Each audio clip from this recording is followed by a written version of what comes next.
the part that really was hard to talk to him about was, I mean, he's seen the fertility struggles that I've been through. He was like on the phone with me, right? He knew how hard this was for me.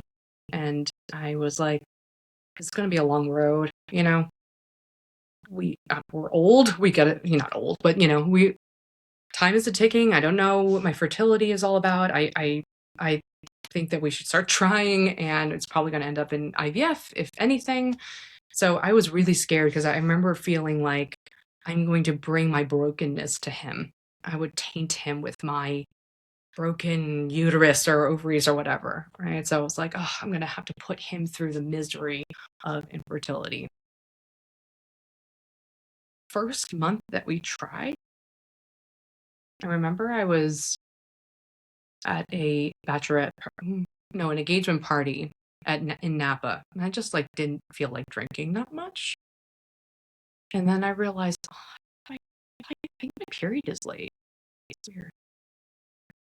And I was with Alex. We were in North Carolina, and I remember I thought I need to know the answer. I need to know if I'm pregnant. I drove early in the morning by myself to a pharmacy, and I remember as I was driving, I thought to myself, these might be the last moments I have to just myself before I become a mother.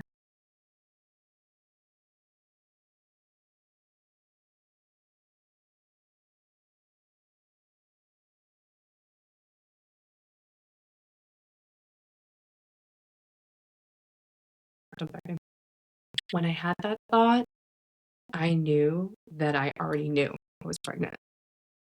But I got the pregnancy test, went to my bathroom, waited, and when I saw the test turn positive, I burst into both laughter and tears. I just had a few moments to myself to process, and I just cried.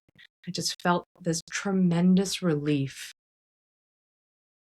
that this horrible, painful, demoralizing journey has come to an end, and I was starting a whole new one, a whole new chapter. Sometimes in life, when you're in a moment where you're at a crossroads, right? Where you're at a milestone and you're like, things are going to be different from now on. And that was that moment for me. I was like, oh God.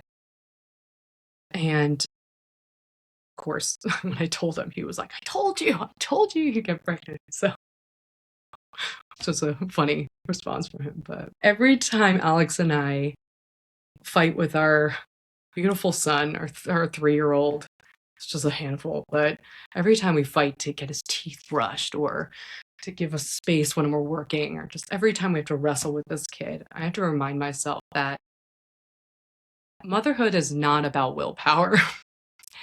It's about trusting your gut and making space for the life that's already trying to find me. So that's my story about how I became a mother. It was totally unexpected. I couldn't have planned it. I couldn't have anticipated it.